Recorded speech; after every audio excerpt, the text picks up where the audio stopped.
നമ്മുടെ കർണാടക സംസ്ഥാനത്തിലെ ഉടുപ്പി ജില്ലയിലെ ബൈന്ദൂർ താലൂക്കിൽ കൊല്ലൂർ എന്ന സ്ഥലത്തിൽ സൗപർണിക നദിയുടെ തെക്കേ തീരത്ത് സ്ഥിതി ചെയ്യുന്ന പ്രസിദ്ധമായ ഒരു തീർത്ഥാടന കേന്ദ്രമാണ് നമ്മുടെ കൊല്ലൂർ മൂകാംബിക ക്ഷേത്രം.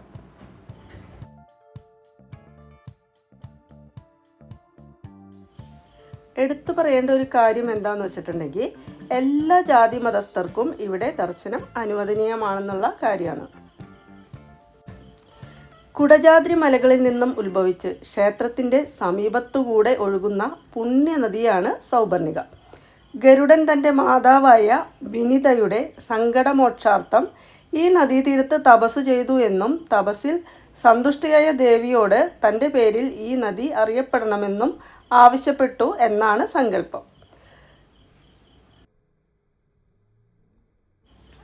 സൗപർണിക നദിയിൽ സ്നാനം ചെയ്തതിന് ശേഷമാണ് നമ്മൾ മൂകാംബിക ദേവിയെ തൊഴേണ്ടത്. ഇവിടെ എത്തിക്കഴിഞ്ഞാൽ നമുക്ക് വിശാലമായ പാർക്കിംഗ് സൗകര്യം ഉണ്ട്. ഇവിടേക്ക് എങ്ങനെയാണ് എത്തിച്ചേരുക എന്ന് വെച്ചിട്ടുണ്ടെങ്കിൽ ഇവിടെ തൊട്ടടുത്ത്, അതായത് ഒരു 27 കിലോമീറ്റർ അകലെയാണ് ബൈന്ദൂർ റെയിൽവേ സ്റ്റേഷൻ സ്ഥിതി ചെയ്യുന്നത്.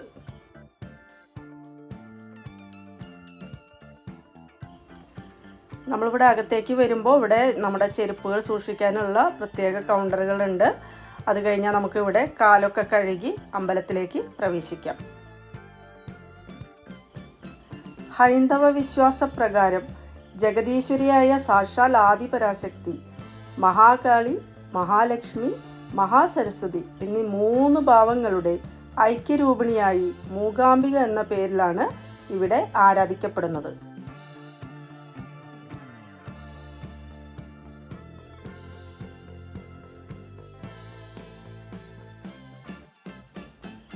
ശ്രീചക്രപീഠത്തിൽ ഭഗവതിയോടൊപ്പം ത്രിമൂർത്തി സാന്നിധ്യം ഉൾക്കൊള്ളുന്ന ശിവലിംഗം കൂടെ ഉള്ളതിനാൽ ശിവശക്തി ത്രിമൂർത്തി ഐക്യരൂപത്തിലാണ് പ്രതിഷ്ഠ.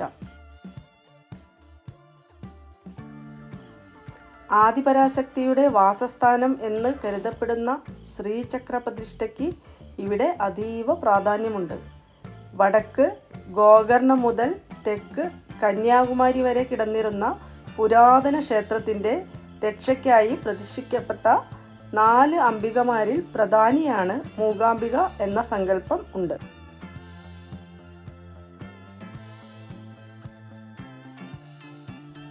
നിത്യേന 5 പൂജകളും 3 ശിവൈലികളുമുള്ള മഹാക്ഷേത്രമാണ് കൊല്ലൂർ മൂകാംബിക ക്ഷേത്രം. 5 മണിക്ക് നിർമാല്യ ദർശനമാണ് ആദ്യത്തെ ചടങ്ങ്. അതിനുശേഷം സ്വയംഭൂലിംഗത്തിൽ അഭിഷേകം. പഞ്ചലോഹ വിഗ്രഹത്തിൽ അഭിഷേകങ്ങൾ നടത്താറില്ല സാധാരണയായിട്ട്. 5:30 ഒരു നാളികേരം ഉപയോഗിച്ചുള്ള ഗണപതി ഹോമം തുടങ്ങുന്നു. രാവിലെ 6:30 ഉഷപൂജ, ദന്തധാവന പൂജ എന്നാണ് ഇവിടെ ഉഷപൂജ അറിയപ്പെടുന്നത്. ദേവി പല്ല് തേക്കുന്ന സങ്കല്പത്തിൽ നടത്തുന്ന പൂജയായതുകൊണ്ടാണ് ഈ പേര് വന്നത്.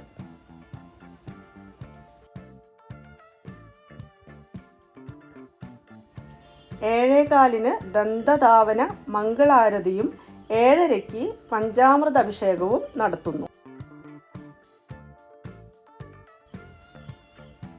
7:45 ദേവിക്ക് നിവേദ്യമാണ്. തുടർന്ന് 8 മണിയോടെ എതിരേറ്റു പൂജയും അതിനുശേഷം ഉഷശിവേലിയും നടത്തപ്പെടുന്നു. ക്ഷേത്രത്തിൽ ആനകൾ ഉണ്ടെങ്കിലും ശിവേലി നടത്തുന്നത് ആനപ്പുറത്തേ അല്ല.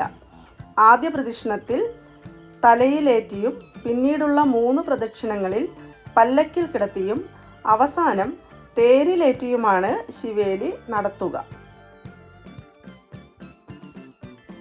അകമ്പടിയായി പ്രത്യേക രീതിയിൽ നിർമ്മിച്ച ചെണ്ടയും നാദസ്വരവും ഉണ്ടാകും.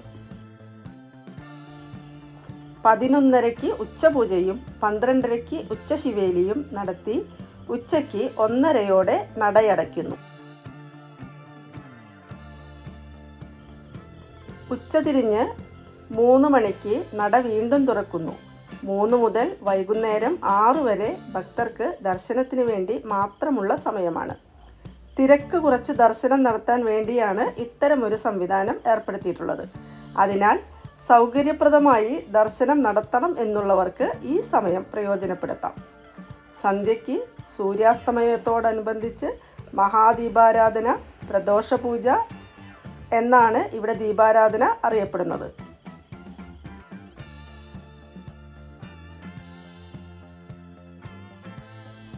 ഈ പൂജയോടനുബന്ധിച്ച് പഞ്ചാമൃത അഭിഷേകവും പതിവാണ്. തുടർന്ന് രാത്രി 7 മണിക്ക് നിവേദ്യവും 7:15 അത്താഴ പൂജയും നടത്തുന്നു. അത്താഴ പൂജയോടനുബന്ധിച്ചുള്ള മംഗളാരതിക്ക് സലാം മംഗളാരതി എന്നാണ് പേര്. അത്താഴ പൂജ കഴിഞ്ഞാൽ ഉപദേവതകൾക്കുള്ള പൂജകളാണ്.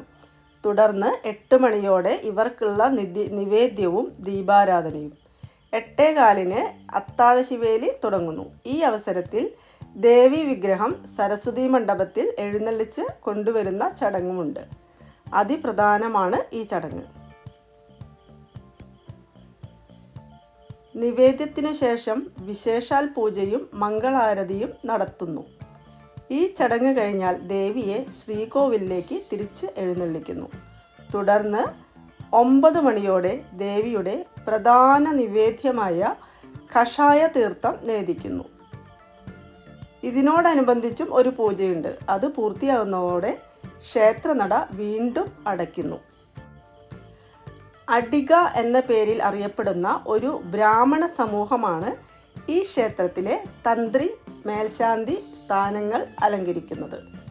ഇവർ സാധാരണയായി ദേവിയെ മാത്രം പൂജിക്കുന്നവരാണ്.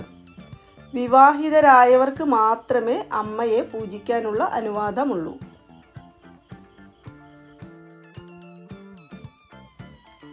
ആദിപരാശക്തിയായ അമ്മ മൂകാംബിയെ ദർശിക്കാൻ നമ്മൾ ഒരുങ്ങുമ്പോൾ ആദ്യം തന്നെ സൗപർണികയിലാണ് പോകേണ്ടത്. അവിടെ സ്നാനം നടത്തിയ ശേഷം മൂകാംബിയിലെത്തി കിഴക്കേ നടയിലൂടെ കടന്നാണ് നമ്മൾ ദർശനം ചെയ്യേണ്ടത്. കിഴക്കേ നടയിലൂടെ ക്ഷേത്രഭൂമിയിലേക്ക് പ്രവേശിച്ച് ശ്രീകോവിൽ കണ്ട് തൊട്ടപ്പുറത്തുള്ള ശ്രീകോവിലിൽ സ്ഥിതി ചെയ്യുന്ന മഹാശക്തിയായ ആദിപരാശക്തിയായ അമ്മയെ കണ്ട് നമുക്ക് തൊഴാം.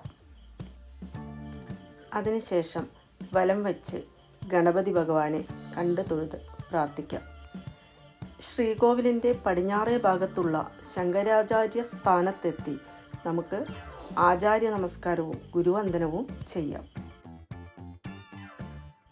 അത് കഴിഞ്ഞ് ഉപദേവതാമൂർത്തിയായ സുബ്രഹ്മണ്യ ഭഗവാനെ ദർശിച്ച് പ്രാണലിംഗേശ്വരനെയും നഞ്ചുണ്ടേശ്വരനെയും പാർത്ഥേശ്വരനെയും പഞ്ചമുഖ ഗണപതിയെയും ആഞ്ജനേയനെയും വെങ്കിടരമണനെയും പ്രാർത്ഥിച്ച് ദർശിച്ചതിനു ശേഷം ആണ് വീരഭദ്രനെ ദർശിച്ച് പ്രാർത്ഥിക്കേണ്ടത്. എല്ലാവരെയും ദേവി അനുഗ്രഹിക്കട്ടെ.